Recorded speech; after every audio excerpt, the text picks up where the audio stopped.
Buenas, buenas, bienvenido a la parte 3 de nuestra clase de metabolismo de los carbohidratos. Y nosotros acá vamos a ver dos vías más de ese metabolismo tan importante que estamos hablando en esta serie de videos. Nosotros tuvimos la parte uno en donde hicimos un pantallazo general de lo que es el metabolismo de los carbohidratos. Así que si ustedes tienen alguna duda, vuelvan a esa primera clase, vuelvan a esa primera introducción y luego vayan pasando vía por vía. Entonces, vimos ya la glucólisis, que es la vía oxidativa más importante del metabolismo de los carbohidratos, que es la oxidación de la glucosa.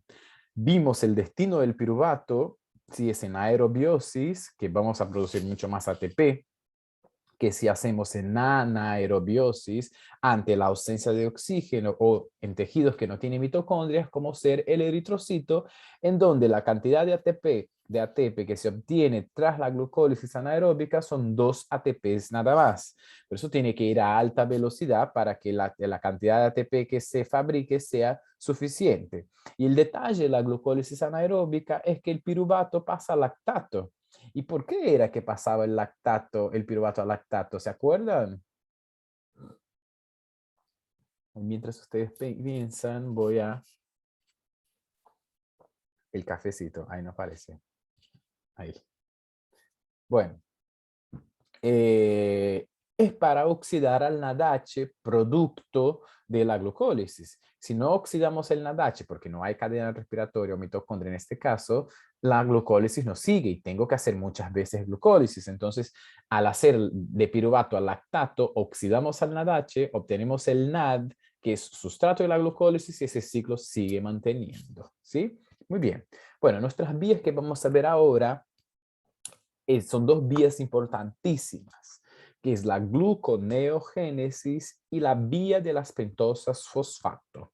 ¿Sí?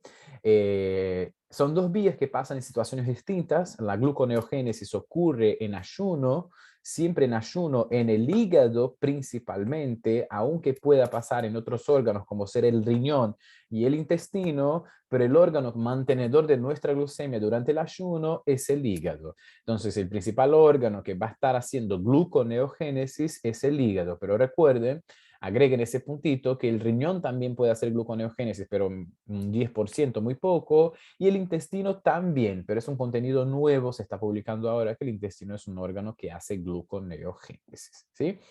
Entonces vamos a ver que la gluconeogénesis va a ocurrir en el hígado y eso tiene que quedar claro en una situación de ayuno. ¿Por qué en una situación de ayuno necesito hacer gluconeogénesis? Nosotros en el ayuno, en el hígado, vamos a hacer glucogenólisis, que degrada el glucógeno, ese es el tema del próximo video, y eso va a degradar el glucógeno en glucosa y se libera, pero ese glucógeno es un stock, es decir, se agota. Por lo tanto, necesito mantener algo. Por ejemplo, si yo hoy decido dormir 20 horas, estoy súper cansado y decido dormir 20 horas, aunque podría hacer eso, eh,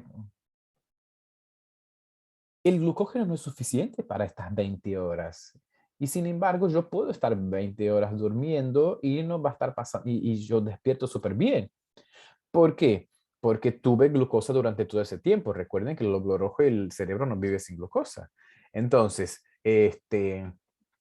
no puedo depender solamente de la glucogenólisis. Entonces, por eso está la gluconeogénesis, que es la principal vía que mantiene el ayuno largo, que son todas las horas que dure ese ayuno, que es la gluconeogénesis, que hace síntesis de nuevo de glucosa a partir de sustratos no glucídicos, traduciendo, transforma moléculas que no son glucosas en glucosa. Y mientras hayan los sustratos gluconeogénicos, puedo formar glucosa. Mientras haya lactato, glicerol y aminoácidos como ser la alanina, pues se puede formar glucosa. Por eso una persona puede estar en ayunas por mucho tiempo y no pasa nada. ¿Sí?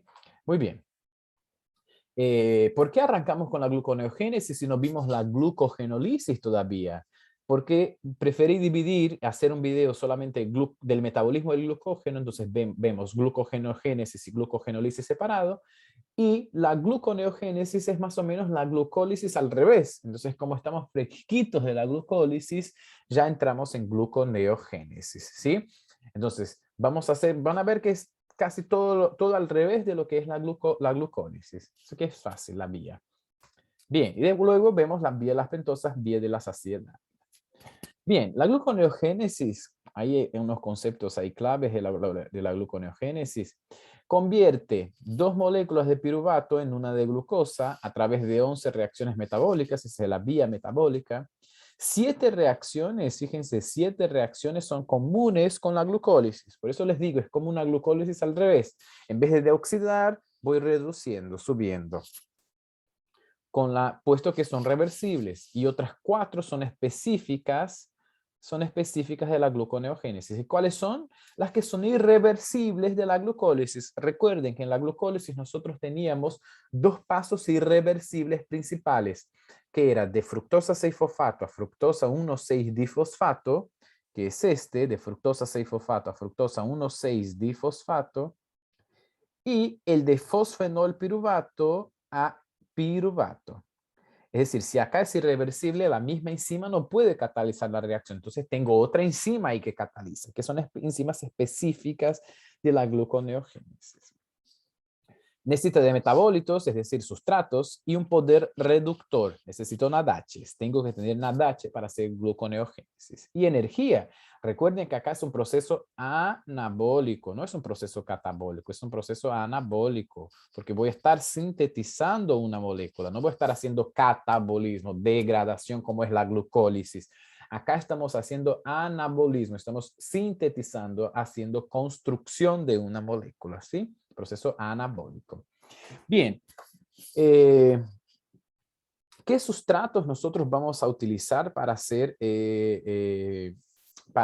gluconeogénesis? Nosotros vamos a tener principalmente estos sustratos. Vamos a tener el piruvato, el lactato y el glicerol. Cuando hablamos de piruvato y lactato es lo mismo, porque el lactato para entrar a la gluconeogénesis se tiene que transformar primero en piruvato. ¿Sí? Entonces lactato, glicerol y aminoácidos. El principal aminoácido o es el piruvato o el oxalacetato. Perdón, o es la alanina o es el aspartato, porque antes se convierten en piruvato o se convierten en oxalacetato por medio de un proceso que se llama transaminación, que vamos a aprender en el tercer parcial. Cómo es que la alanina, como un aminoácido se transforma en un piruvato, como un aminoácido se transforma en oxalacetato. Se llama transaminación. Ya falta poco para el tercer parcial, ¿eh? Transaminación. Cuando veamos metabolismo de proteínas. ¿Sí? Muy bien. Entonces, lactato, glicerol y aminoácidos. El glicerol no es un lípido, ¿sí? Uy, pongo mi mano acá. El glicerol no es un lípido, el glicerol es un alcohol.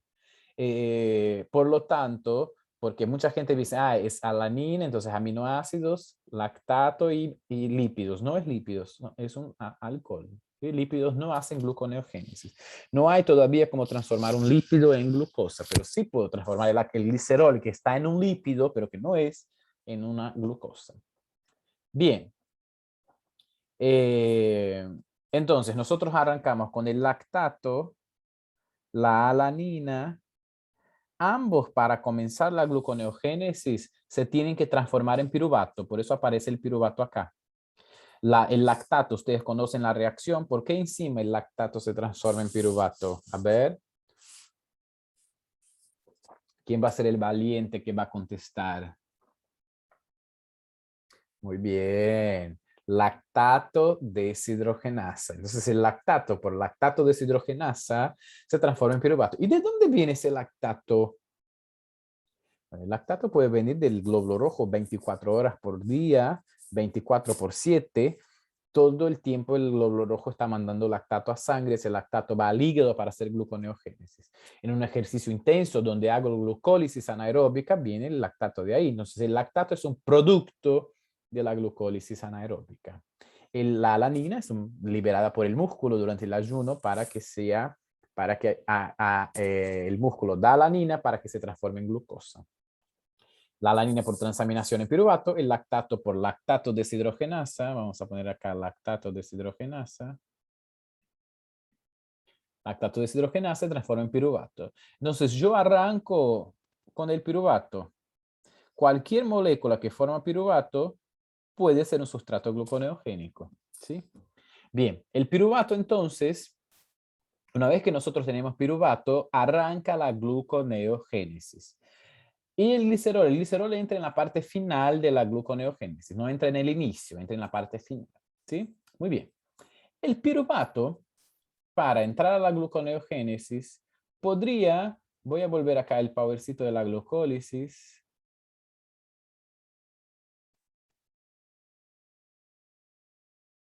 acá. El piruvato simplemente podría volver a ser fosfenol piruvato, ir subiendo, porque todas estas reacciones son reversibles. Todo esto es reversible. Todo esto es reversible. Menos, voy a poner en rojo, esta reacción es irreversible, acá no puedo. Y esta reacción es irreversible, acá no puedo hacer simplemente transformar piruvato en fosfenol piruvato. Entonces, como no puedo transformar piruvato en fosfenol piruvato, tengo que encontrar una forma de transformar que ese piruvato llegue a fosfenol piruvato, que no es por la piruvato quinasa. Entonces, hay una vueltita que pasa por adentro de la mitocondria hasta que ese fosfenol piruvato, hasta que el piruvato se llegue a fosfenol piruvato. ¿Cómo? Nosotros tenemos que lograr obtener un oxalacetato. Si yo tengo un oxalacetato, yo puedo formar un fosfenol piruvato. De piruvato no, pero de oxalacetato sí. Y nosotros tenemos una forma de formar piruvato, oxalacetato a partir de piruvato. Y eso pasa dentro de la mitocondria. Entonces, yo tengo que hacer un camino primero por la mitocondria para transformar mi piruvato en oxalacetato. Luego que se transforme en oxalacetato, puedo transformar el oxalacetato en fosfenol piruvato y todo sube. ¿Sí? Bien. Vamos a entrar en la vía entonces.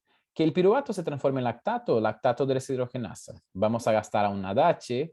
El NADH da los hidrógenos para el piruvato. El NADH se oxida, el piruvato se reduce y se transforma en lactato. El lactato, una vez que está ahí, perdón, es la reacción contraria. El lactato tiene que pasar a piruvato. Entonces, el lactato tiene hidrógenos, entonces tengo que sacar los hidrógenos del lactato, ponérselos en el NAD, los pongo en el NAD y la reacción va para este lado, formando NADH, forma NADH y piruvato. Ahora sí. La reacción contraria pasa en la glucólisis anaeróbica.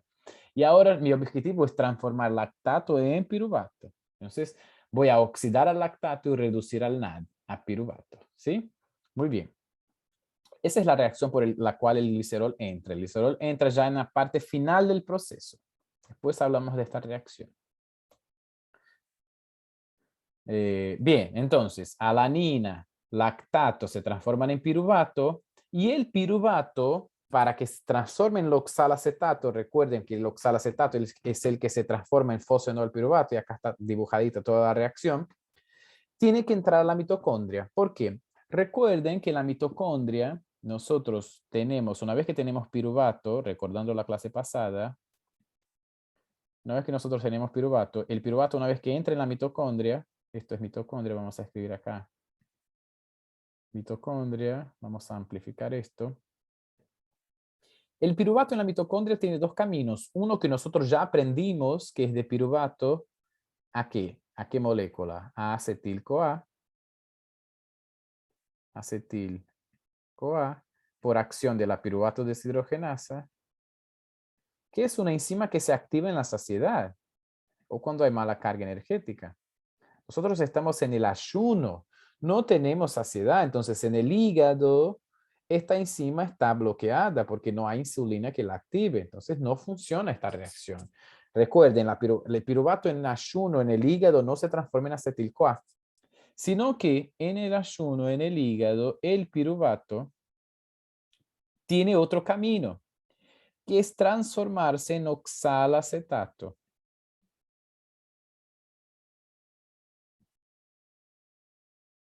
Y este camino viene oxalacetato se da por una enzima que se llama piruvato carboxilasa. Piruvato carboxilasa. La piruvato carboxilasa fosforila al piruvato, perdón, fosforila no, agrega un carbono, porque el piruvato tiene 3 carbonos y el oxalacetato tiene 4. Por eso se llama piruvato carboxilasa, porque la piruvato carboxilasa fosforila, yo estoy con el fosforila, carboxila al piruvato, agrega un carbono y lo deja con 4 carbonos. ¿Y por qué esta enzima no estaba activa antes? Esta enzima se activa cuando se incrementa el acetil-CoA. ¿Pero qué acetil-CoA se incrementa si nosotros no estamos fabricando acetil-CoA acá? ¿De dónde viene ese acetil-CoA si nosotros no lo estamos fabricando? Cuando nosotros estamos en ayuno, en el hígado, lo vamos a ver mejor en lípidos, pero si nosotros estamos en ayuno en el hígado ¿de qué está sacando su energía si no puede utilizar la glucosa? Porque en ayuno, la glucosa, el hígado manda todo para sangre.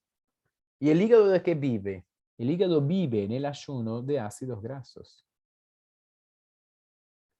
El hígado vive de ácidos grasos.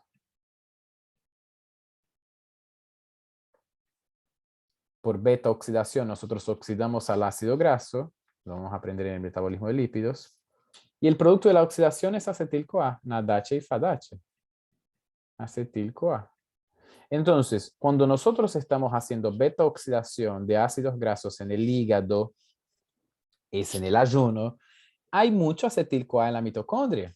Por eso no transforma piruvato en acetil-CoA, porque hay acetil-CoA de otra vía. Entonces, ese acetil-CoA acá es el que activa a la piruvato carboxilasa e inhibe a la piruvato deshidrogenasa. Aparte de la insulina, que no hay, el glucagón inhibe a esta enzima y la insulina es la que activa esta enzima. Como no hay insulina, la piruvato deshidrogenasa no se activa. Además, el acetil-CoA inhibe la piruvato carboxilasa. ¿Por qué inhibe? Tiene sentido, porque es un producto de esta enzima. Si yo ya tengo el producto, no tiene sentido seguir haciendo. Por eso, cuando hay acetil-CoA, se inhibe la piruvato deshidrogenasa. El oxalacetato que se forma ahora por la piruvato carboxilasa se transforma en malato.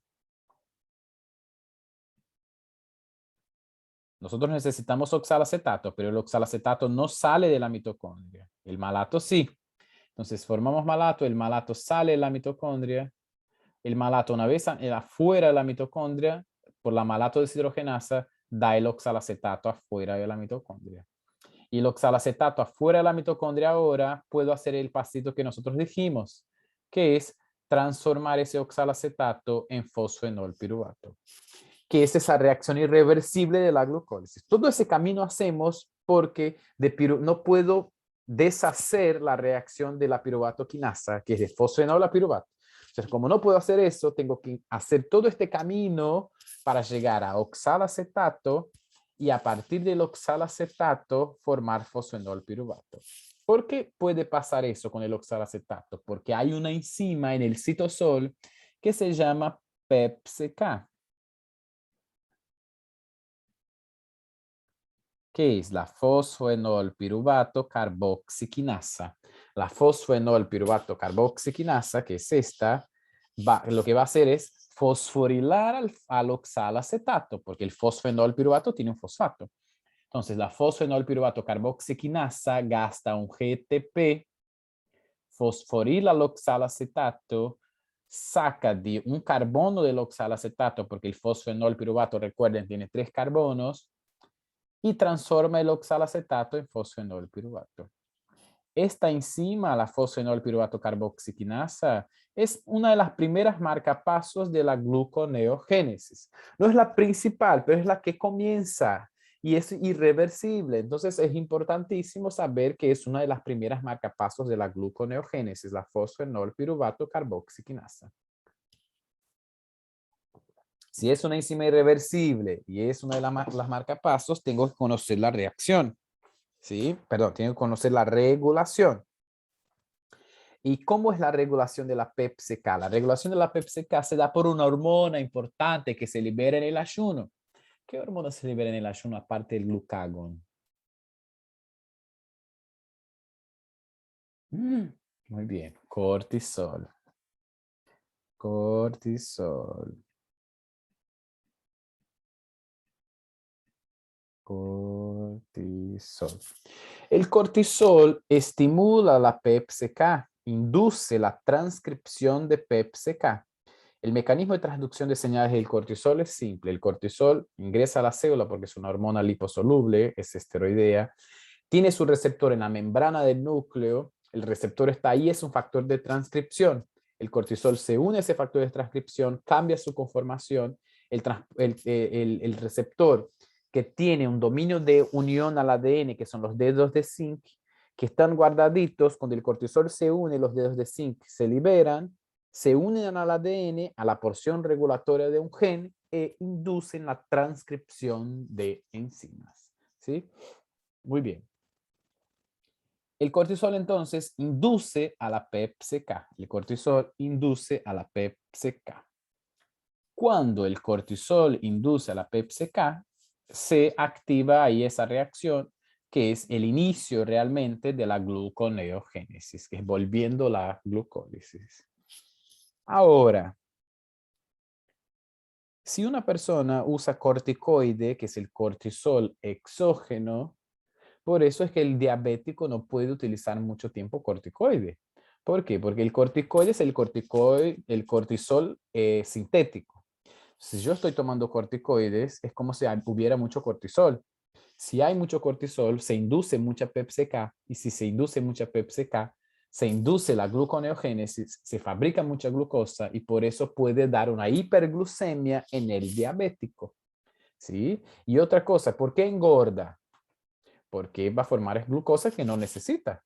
Glucosa que no es si no se necesita, se transforma en glucógeno, se transforma en lípidos. ¿Sí? O por ejemplo, ¿por qué si yo me estreso mucho, puedo engordar? Porque el estrés aumenta la cantidad de cortisol. El cortisol induce a la fosfenol piruvato carboxiquinasa, induce a la PEPCK, y esa inducción de la PEPCK aumenta la velocidad de la gluconeogénesis, formo glucosa que no necesito, tengo hiperglucemia y puedo engordar. ¿Sí? Entonces tengan cuidado con esto. No el mi cortisol endógeno, pero cuando hablo eso del estrés que aumenta el cortisol endógeno o del uso excesivo de corticoides, que son es el cortisol sintético. Muy bien. ¿Se entiende esto? Si no lo entienden, vuelvan a escuchar. No avance si no están entendiendo. Sí, pero si lo van despacito, lo pueden ir entendiendo. Comiencen con glucólisis y después vengan para acá. Bueno, acá está la vía completa, ¿no? Nosotros tenemos el lactato que se transforma en piruvato, la alanina que se transforma en piruvato, el piruvato entró en la mitocondria, se transformó por la piruvato carboxilasa en oxalacetato, el oxalacetato salió como malato o como aspartato, sale como malato, el malato se transforma en oxalacetato. Todo esto es ¿por qué? Porque el oxalacetato no pasa. El oxalacetato por la PEPCK se transforma en fosfenol piruvato. Y ahora yo voy a hacer varias reacciones que son irreversibles. Del 2-fosfoglicerato, el 3-fosfoglicerato son reversibles. El 1,3-bifosfoglicerato, la dihidroxiacetona fosfato, el gliceraldehído 3-fosfato y llego a la fructosa 1,6-difosfato. Avanzo un montón porque son todas reacciones irreversibles. Y llego a la casi última reacción irreversible, que es de fructosa 1,6 a fructosa 6. ¿Sí? Vamos a ver si la tengo acá. Respiren hondo. Ahí, aprovechar a tomar un poquito de café. Respiren hondo, que ahora vamos a llegar a esa reacción irreversible y acá realmente es la enzima marcapasos de la gluconeo. ¿Por qué? Porque acá también llega el glicerol. Fíjense que el glicerol ingresa acá a la gluconeo. El glicerol se transforma en glicerol 3-fosfato, agrego un fosfato en el glicerol, en el carbono 3 se transforma en glicerol 3-fosfato.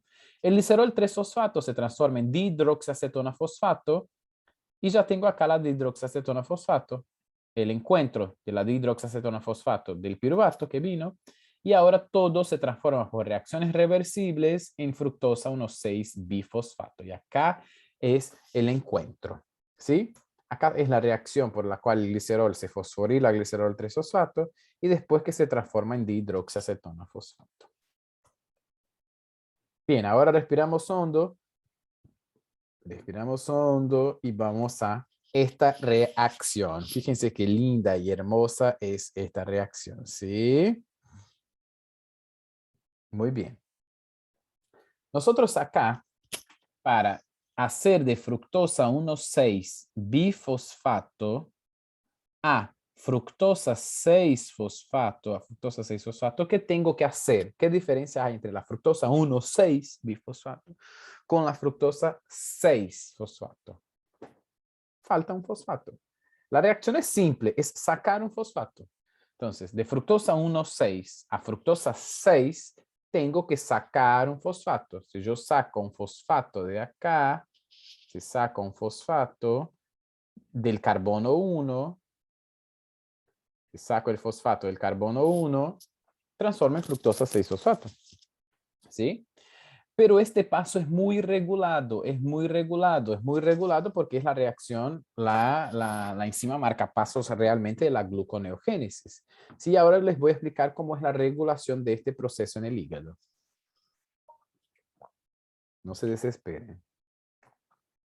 La regulación es por una molécula que se llama, acá dice regulación en el hígado, por una molécula que se llama fructosa 2,6-bifosfato. Recuerdan que quién es la fructosa 2,6-bifosfato. La fructosa 2,6-bifosfato es esa molécula que nosotros sintetizamos en el hígado para activar a la glucólisis. Vuelvo a la glucólisis rapidito.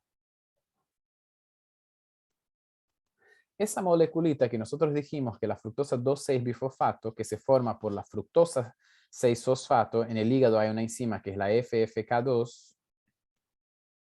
La FFK2 toma un poquito de fructosa 6-fosfato prestado, fosforila en el carbono 2, forma fructosa 2,6-bifosfato que activa la fosfofructoquinasa 1 y aumenta la velocidad de la glucólisis. Es positivo de la glucólisis. Entonces hago glucólisis porque es positivo de la fosfofructoquinasa 1. A la enzima que hace la reacción fosfofructoquinasa 1. La enzima que hace la reacción contraria en la gluconeogénesis, que hace la reacción volviendo, es una enzima que saca fosfatos, entonces es una fosfatasa. Y es la fructosa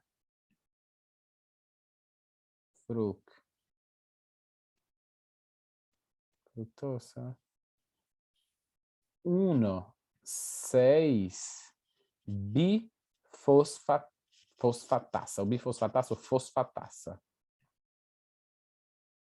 Fosfatasa.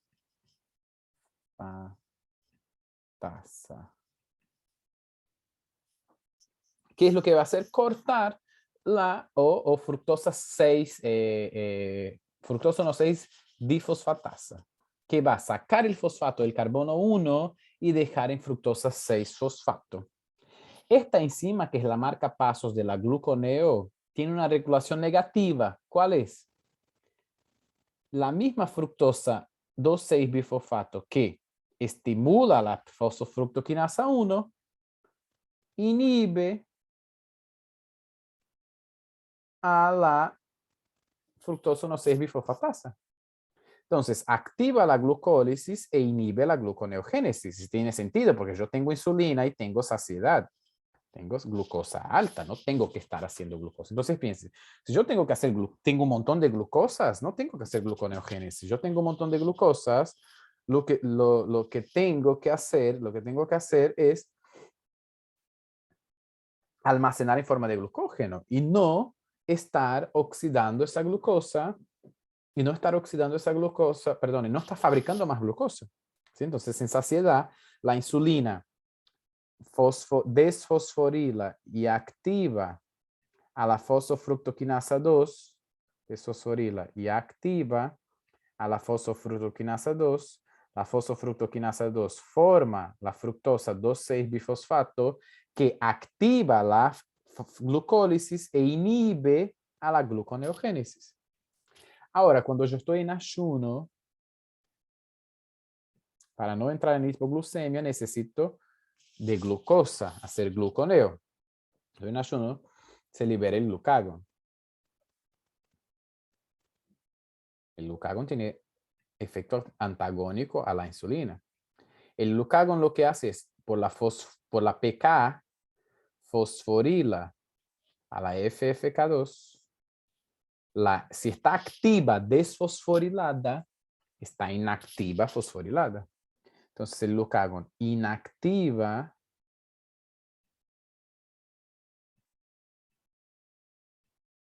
la FFK2.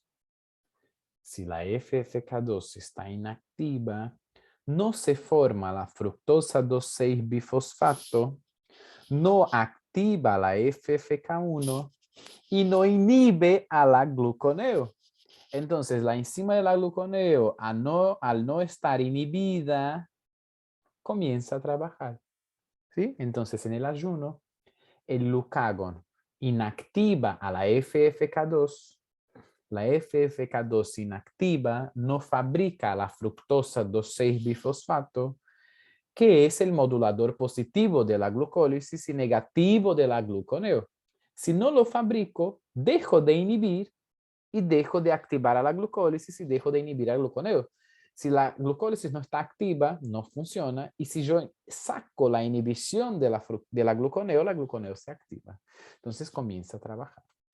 Acá en ese dibujito está también dibujado esto. Ahí está.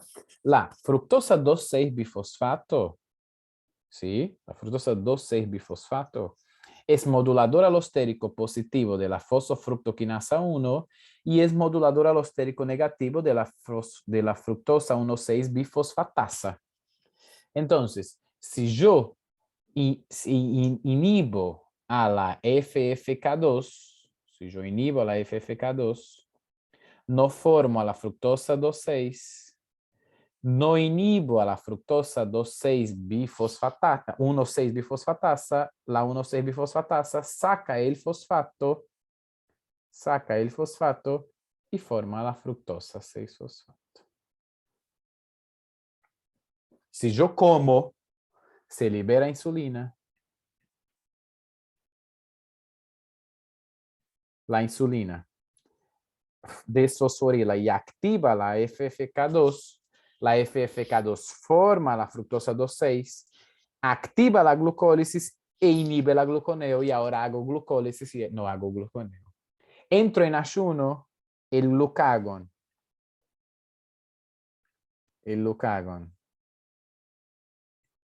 inhibe a la FFK2, no forma la fructosa 2,6, no inhibe a la gluconeo, a la fructosa 1,6-bifosfatasa y se activa la gluconeo y se inhibe la glucólisis. ¿Sí? Y esta es la regulación cruzada, es una encrucijada entre la glucólisis y la gluconeogénesis. ¿Sí? Pido que ustedes vuelvan a ver glucólisis o vuelvan a escuchar toda la gluconeo. Vean glucólisis porque acá es glucólisis al revés, para que entiendan bien esta vía metabólica. ¿Sí? Muy bien.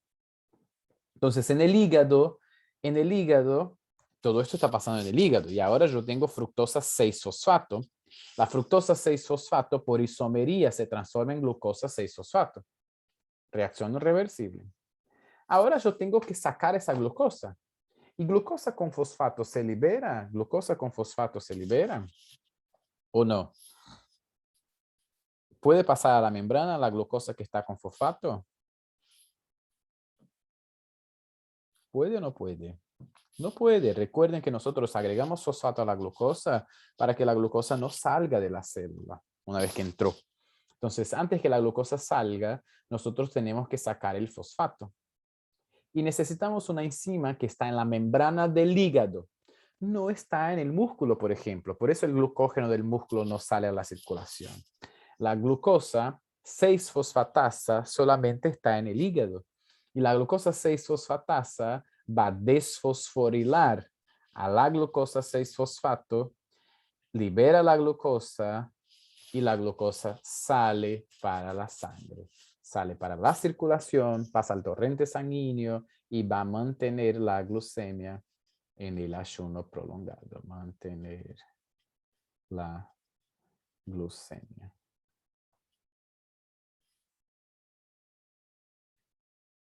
Va a mantener la glucemia. ¿Para quién? Para cerebro y para glóbulo rojo. Cerebro y glóbulo rojo. ¿Sí? Muy bien. Y acá está un resumen de la glucólisis y después subiendo toda la gluconeogénesis. ¿Sí? Para que ustedes ahí vean toda la vía completita. Estudien eso. ¿Sí?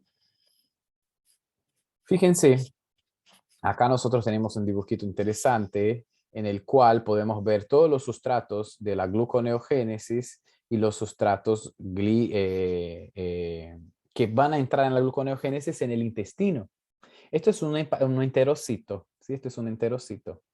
Esa es la circulación portal, las venas mesentéricas, acá la circulación arterial, y acá es como el intestino hace gluconeogénesis a partir de aminoácidos y a partir de piruvato, ¿sí? Para mandar glucosa tanto a sangre como para utilizar también esa glucosa. Entonces, ese es un dibujito acá más para agregar conocimiento, está en un esquemita.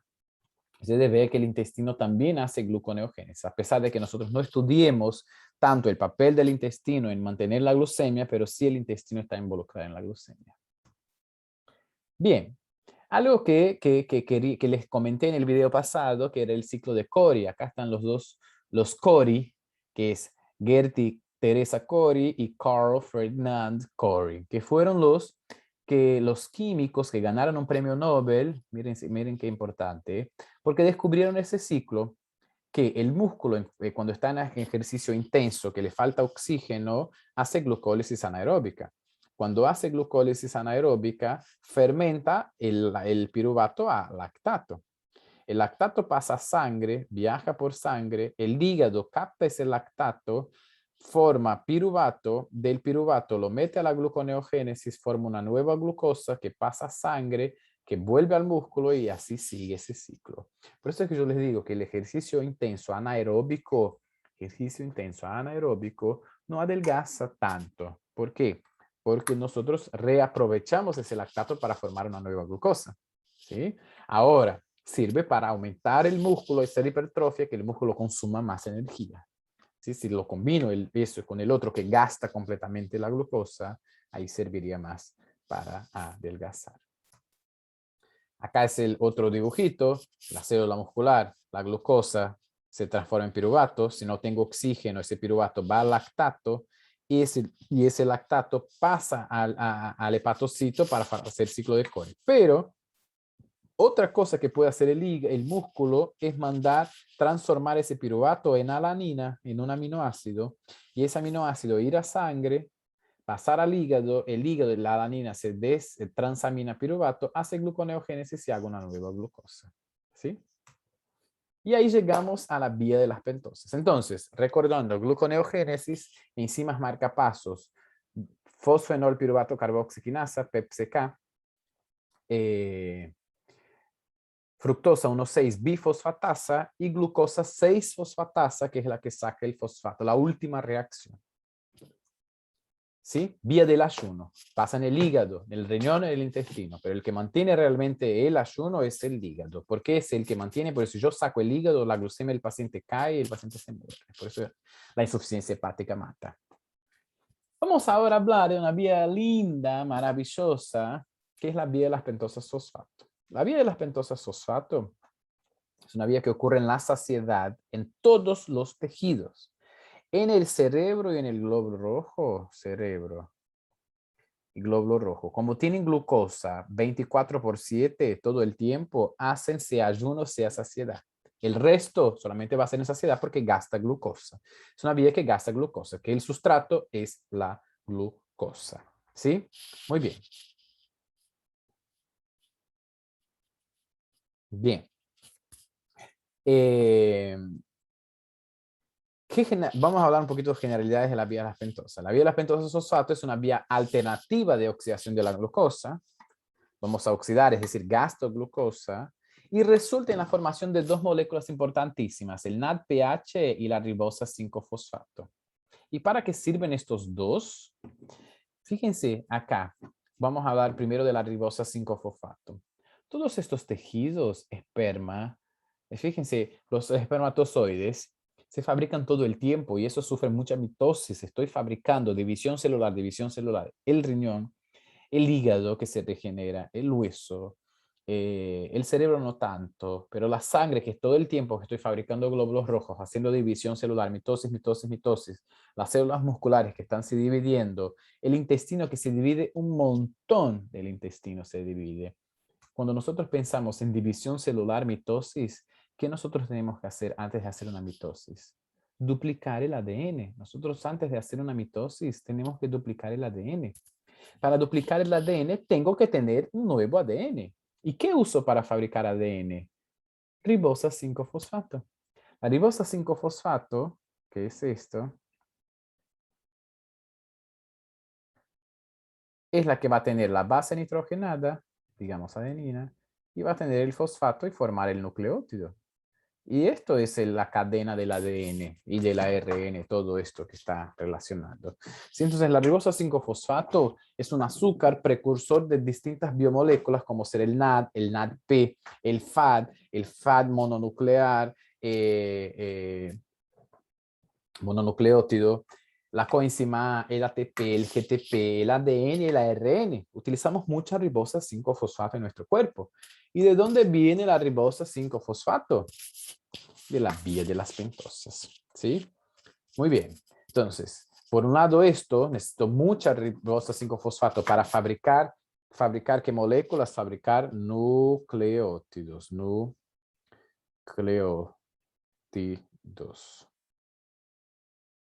para fabricar nucleótidos, ¿sí? Muy bien. Y el NADP, que es el otro que nosotros vamos a hacer, NADPH, que no es NADH, no es el NAD, es el NADP. Fíjense la estructura.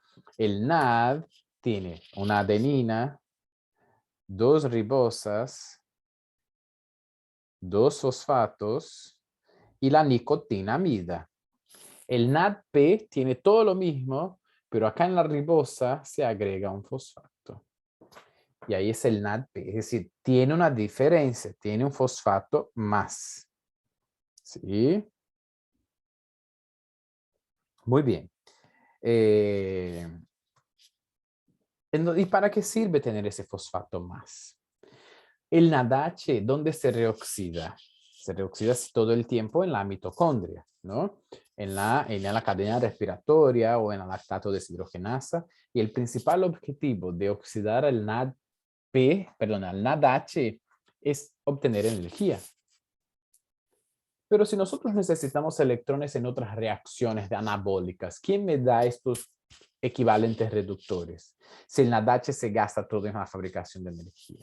En el NADP, la célula lo que hizo fue separar una cantidad de coenzimas que van a servir para la energía, que es NAD y FADH, NADH, y puso una separada para que sobre para el anabolismo, que es el NADP. Ese P que tiene el NAD lo separa de los otros. Este no entra a la cadena respiratoria, no es sustrato de la cadena respiratoria. Entonces, como no se oxida en la cadena respiratoria, al no oxidarse en la cadena respiratoria, yo no puedo sacar energía del NADP.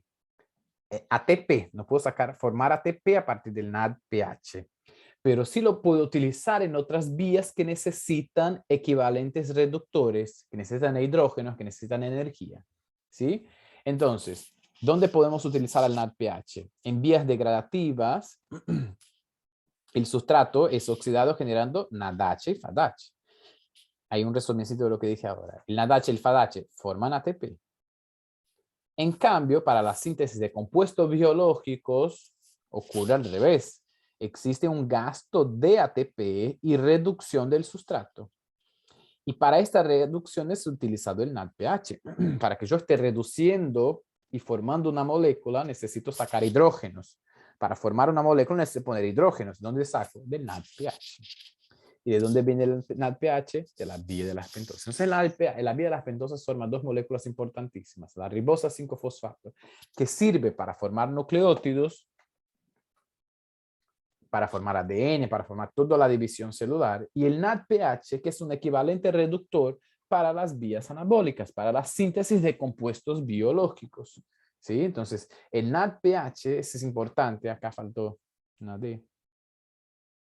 El NADPH es un importante para la síntesis de ácidos grasos, colesterol, hormonas esteroideas, todo depende del NADPH. Si yo no tengo NADPH, todas esas síntesis se alteran, ¿sí? Y la principal síntesis de NADPH ocurre en el hígado, pero todo el resto de los tejidos fabrican NADPH, incluso el glóbulo rojo, y ya vamos a ver por qué el glóbulo rojo necesitaría de un NADPH. La vía de las pentosas es tranquila, es chiquita, es cortita, pero la importancia de sus sustratos es lo que realmente es importante, la redundancia. ¿Sí? La vía es corta, pero los sustratos son, por eso es importante esa vía, no por su tamaño, sino que por la importancia que tienen los sustratos que esta vía fabrica. ¿Sí? Perfecto, muy bien. Vamos a tomar un cafecito.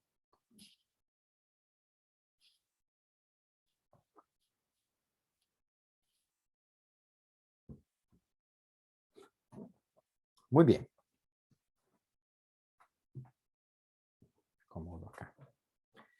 Bien, la glucosa 6-fosfato que entra a la célula, cuando la glucosa entra, pasa a glucosa 6-fosfato y esa glucosa 6-fosfato tiene tres caminos en saciedad, recuerden, tres caminos. Glucólisis, vía de las pentosas, que es esta que vamos a ver ahora, y glucogenogénesis, formar glucógenos, lo vamos a ver después.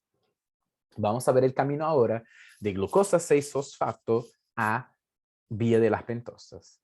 La glucosa 6-fosfato cuando entra, va a pasar por una, cuando se direcciona a la vía de las pentosas, va a pasar por una enzima, que es la glucosa 6-fosfato deshidrogenasa. La glucosa 6-fosfato deshidrogenasa arranca oxidando a la glucosa 6-fosfato, sacando hidrógenos de la glucosa 6-fosfato. Y ese hidrógeno que saco de la glucosa 6-fosfato, voy a tomar un NADP oxidado, pongo los hidrógenos en el NADP y formo el NADPH. Y acá gano mi primer sustrato, el NADPH. ¿Sí? Después, la glucosa, cuando pierde ese hidrógeno, se llama de gluconato 6-fosfato. Acá está en portugués esa palabrita, pero es gluconato 6-fosfato. ¿Sí? O fosfogliconato también no estaría mal. El gluconato 6-fosfato también va a oxidarse. Y cuando se oxida, los hidrógenos van para el NADP y vamos a formar NADPH. Entonces, los dos NADPHs, productos de la vía de las pentosas, vienen ya de esa reacción directamente. NADPH. Simples así, así de fácil. ¿Sí? Dos reacciones. Oxido la glucosa 6-fosfato, saco NADPH. Oxido otra vez el producto, que es el gluconato 6-fosfato, saco NADPH. La molécula que sobra es la ribulosa 5-fosfato. Esa ribulosa 5-fosfato se transforma en ribosa 5-fosfato y esta ribosa 5-fosfato, que es el otro producto, entonces tenemos NADPH, dos NADPHs y una ribosa 5-fosfato, que va a ser utilizada para la síntesis de nucleótidos. Y ese NADPH, como dijimos, van a participar de anabolismos. Y la otra cosa que va a servir el NADPH es para la detoxificación, para detox de radicales libres, que lo vamos a hablar ahora un poquito. Detox de radicales libres. La vía es fácil, es esto la vía, no tiene... Bueno, si nosotros queremos estudiar pasito por pasito, bien aprofundado la vía de las pentosas, hay mucho para estudiar, pero así en resumen, para lo que ustedes tienen que saber es esto. Glucosa se oxida, reduce al NADP, forma NADPH. El gluconato 6-fosfato se oxida, reduce al NADP y forma NADPH. La ribosa 5-fosfato se convierte en ribosa 5-fosfato y listo. Hice mi vía de las pentosas. ¿Sí? Bien, acá es un paréntesis para hablar un poquito de que esas vías están interconectadas. Porque fíjense, cuando yo hago, esto es glucólisis, ¿no? Bajando para acá es glucólisis. Cuando yo saco la glucosa 6-fosfato para hacer vía de las pentosas, yo puedo, saqué mis dos NADPHs, oxidé NADPH, ribosa 5-fosfato. Si yo no estoy haciendo, si no es un tejido que sintetiza nucleótidos, yo agarro esta ribosa 5-fosfato, transformo en fructosa 6-fosfato y sigo haciendo mi glucólisis y no se altera en nada ese proceso. ¿Sí? Es decir, uso una molécula intermediario, saco NADPHs y devuelvo para que siga una glucólisis. Y sigue la glucólisis igual. Es decir, están conectadas. Si el tejido no hace ADN, no tiene sentido tener ribosas 5-fosfatos. Por ejemplo, el glóbulo rojo maduro, el eritrocito, se duplica nuevamente. No se duplica, no tiene por qué estar sintetizando nucleótidos. ¿Para qué va a sintetizar tantos nucleótidos? Entonces devuelve y obtengo energía a partir de esa ribosa 5-fosfato. Y uso los NADPH, sí, porque el glóbulo rojo necesita mucho NADPH para radicales libres. El glóbulo rojo, si está lleno de radicales libres, es una célula chiquita. Si yo lleno de radicales libres, se rompe la membrana y perdí mi glóbulo rojo. Genero anemia hemolítica. Entonces necesito mucho NADPH para mantener estable la membrana del glóbulo rojo. Bien, si yo, cuando la demanda por ribosa 5-fosfato es más importante, en cambio, cuando la demanda por ribosa 5-fosfato es más importante, la reacción no oxidativa de la vía de las pentosas remueve los sustratos de la vía glucolítica. Entonces saco la glucosa 6-fosfato, transformo todo en ribosa 5-fosfato y hago nucleótidos. Es más, puedo tomar el gliceraldehído 3-fosfato y hacer también ribosa 5-fosfato. Ahora, si mi célula necesita de los dos, hacemos la vía completita, como hicimos acá en el inicio, y se termina ahí, no devuelvo nada para la glucólisis. Y cuando necesito mucho NADPH, hacemos lo que dije recién en esta. Sacamos la glucosa 6-fosfato, oxidamos, sacamos los dos NADPHs, la ribosa 5-fosfato se transforma en fructosa 5-fosfato y se transforma en gliceraldehído 3-fosfato y devuelve el sustrato para la glucólisis. Es esto, la vía de las pentosas no es muy difícil y su regulación depende básicamente de la demanda de ATP. Si yo necesito mucho ATP, no voy a desviar tanto para la vía de las pentosas, para ahorrar glucosa. Pero si yo no tengo tanto ATP, si yo tengo ATP, esa glucosa 6-fosfato se usa mucho para la vía de las pentosas. Y la otra cosa que puede inhibir a las vías de las pentosas más precisamente es el NADPH. Si yo ya tengo NADPHs, no tiene sentido estar haciendo más.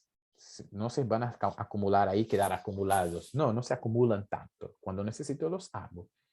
Entonces, si yo ya tengo muchos NADPHs, el NADPH inhibe a la enzima glucosa 6-fosfato deshidrogenasa, que es la enzima marcapasos de la vía de las pentosas. Voy a escribir acá, glucosa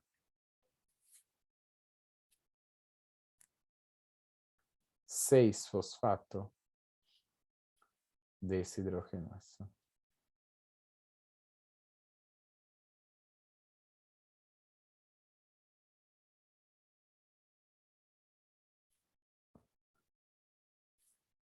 Muy bien.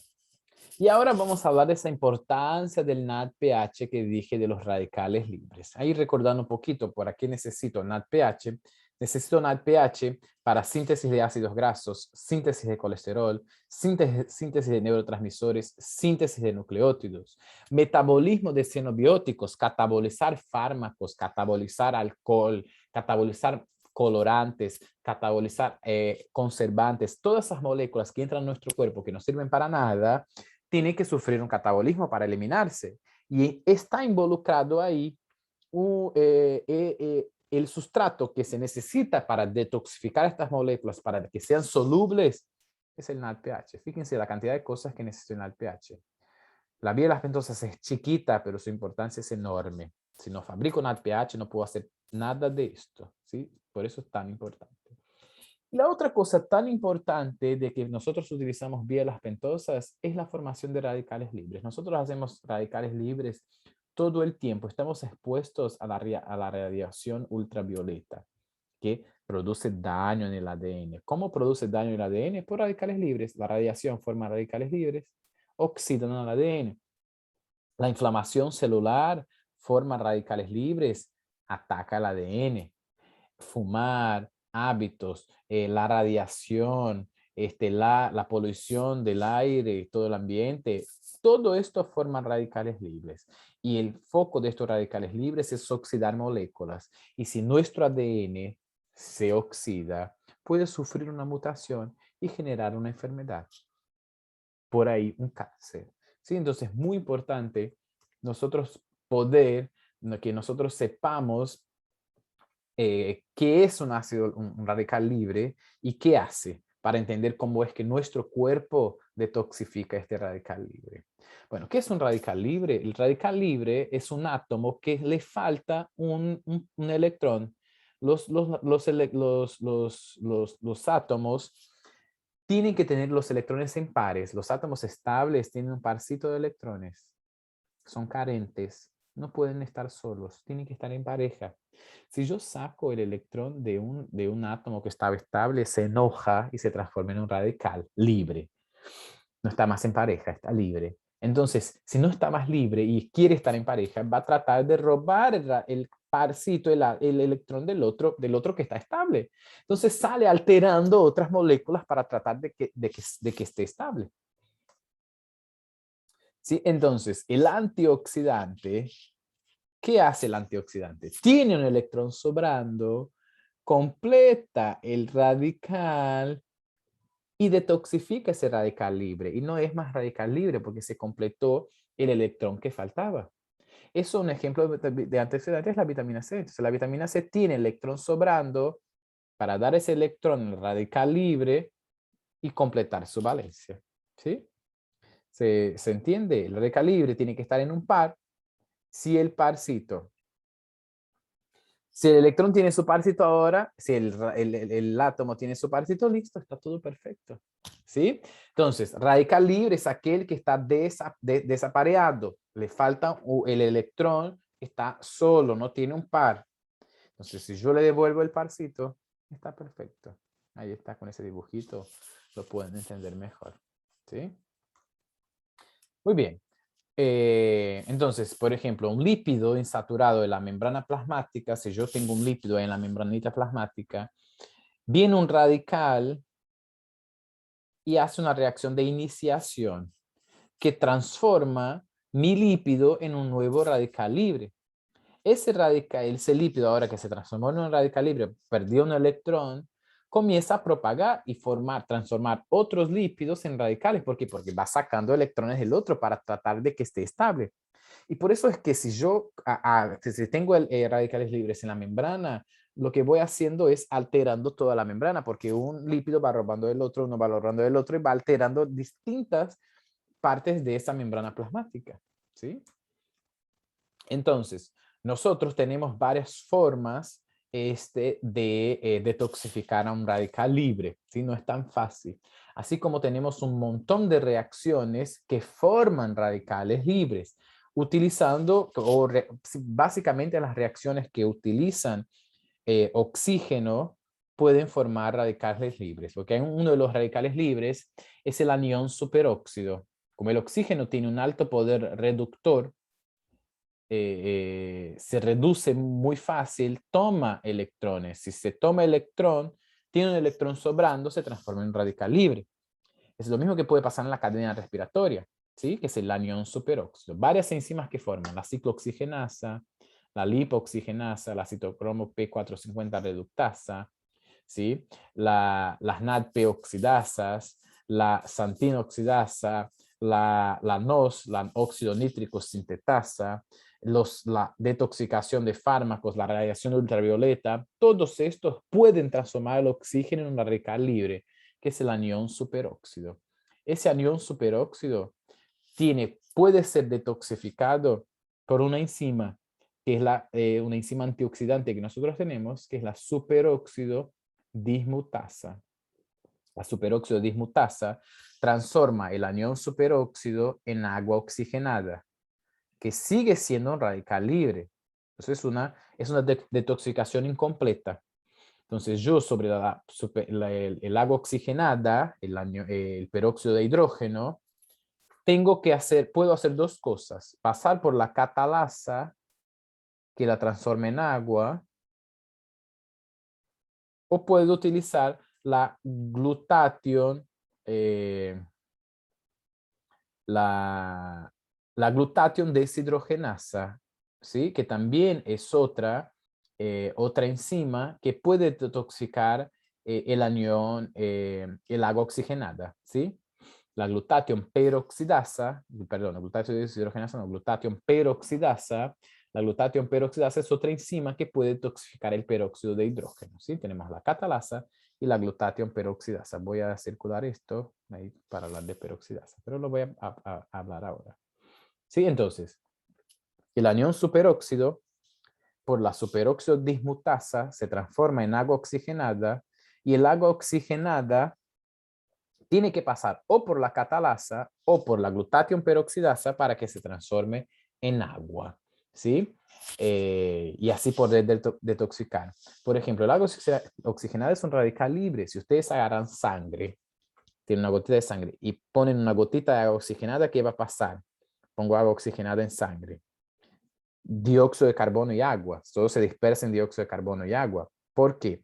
Porque en los glóbulos rojos hay mucha catalasa y hay mucha glutatión peroxidasa.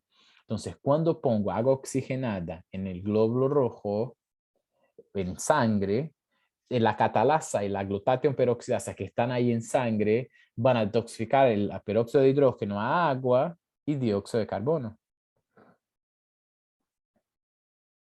Por eso es que funciona. ¿Sí?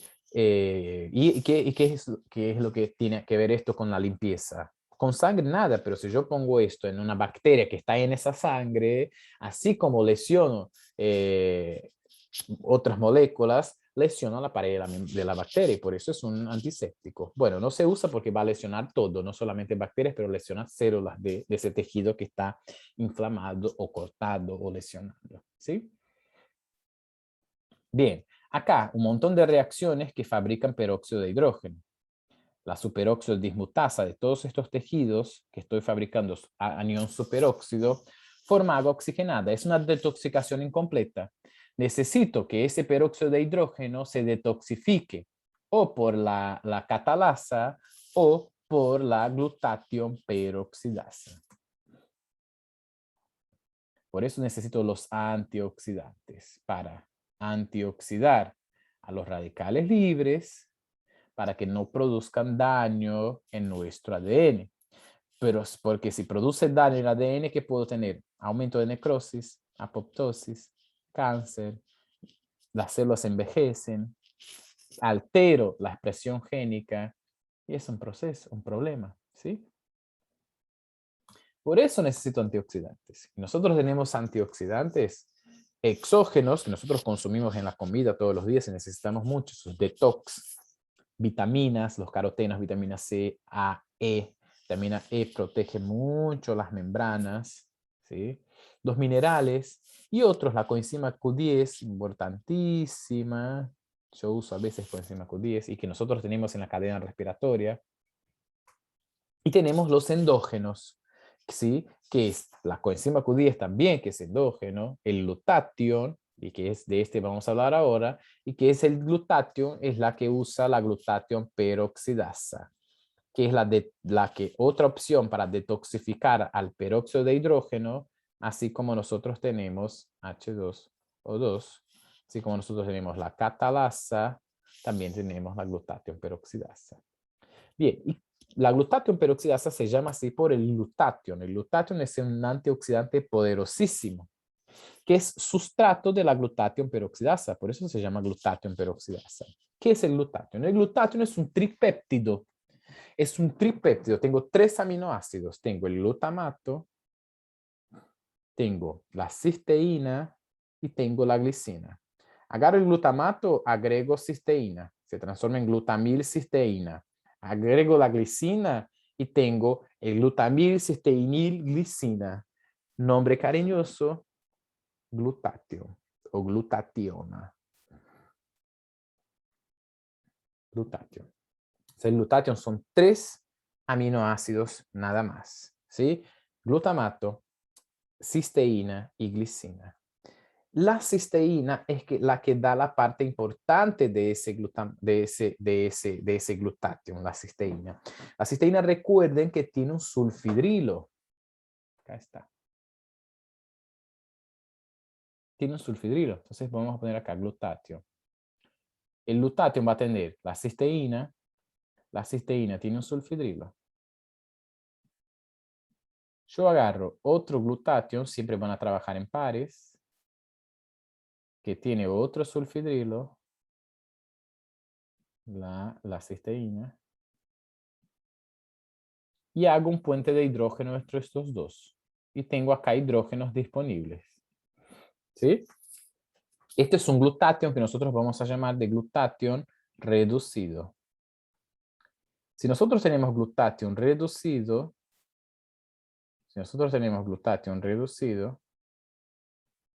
nosotros podemos utilizar para dar estos hidrógenos al peróxido de hidrógeno.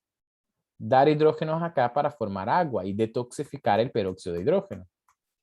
Entonces, si yo saco estos hidrógenos, saco los hidrógenos del glutatión, vamos a hacer así. Saco los hidrógenos del glutatión reducido para poner en el peróxido de hidrógeno, H2O2, puedo formar agua.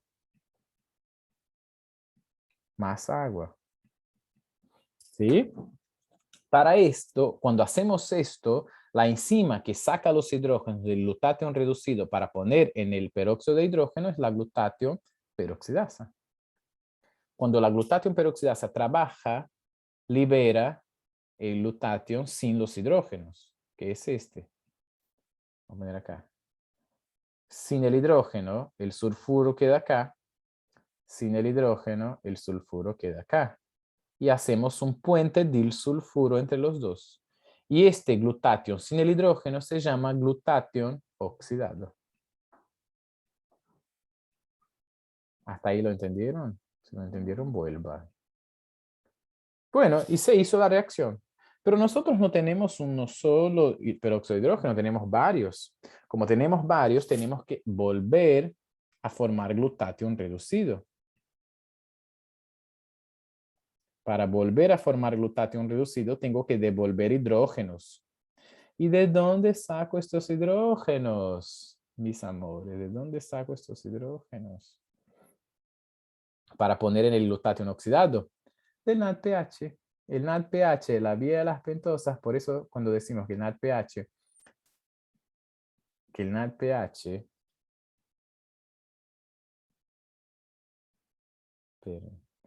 NADPH participa en la detoxificación de radicales libres, queremos decir esto, porque el NADPH da los hidrógenos para mantener el glutatión en el estado reducido para ser sustrato de la glutatión peroxidasa.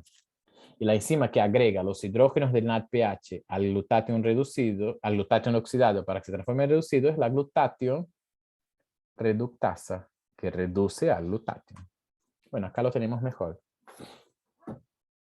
El radical, el anión superóxido, se transforma en agua oxigenada por la SOD, superóxido dismutasa. Esa agua oxigenada, para que se transforme en agua, tiene que pasar por la glutatión peroxidasa. La glutatión peroxidasa gasta el glutatión reducido y lo transforma en glutatión oxidado. El glutatión oxidado, para volver a ser glutatión reducido, usa los hidrógenos del NADPH. La glutatión reductasa toma el NADPH, lo gasta para formar glutatión reducido y da NADP.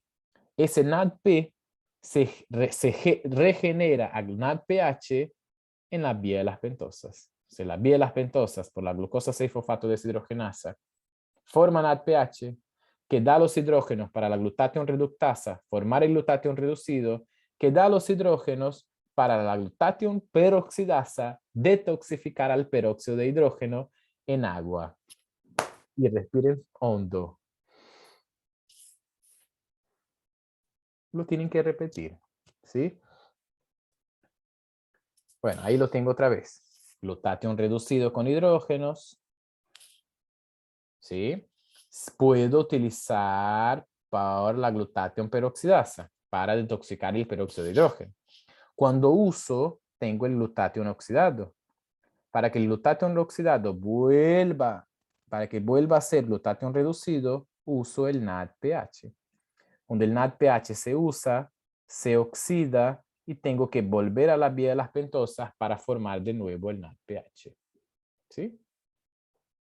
Si nosotros tenemos una deficiencia de la enzima que fabrica el NADPH, que es la enzima marcapaso de la vía de las pentosas, que es la glucosa 6-fosfato deshidrogenasa, nosotros no vamos a poder tener NADPH. Si no tenemos NADPH, no podemos reducir al glutatión. Si no podemos reducir al glutatión, no podemos detoxicar el peróxido de hidrógeno. Si nosotros no podemos detoxicar el peróxido de hidrógeno, aumenta la cantidad de peróxido de hidrógeno en la célula. Si es en un glóbulo rojo, este peróxido de hidrógeno lesiona membrana, lesión de la membrana, agarra el glóbulo rojo, lo rompe y genera una anemia hemolítica.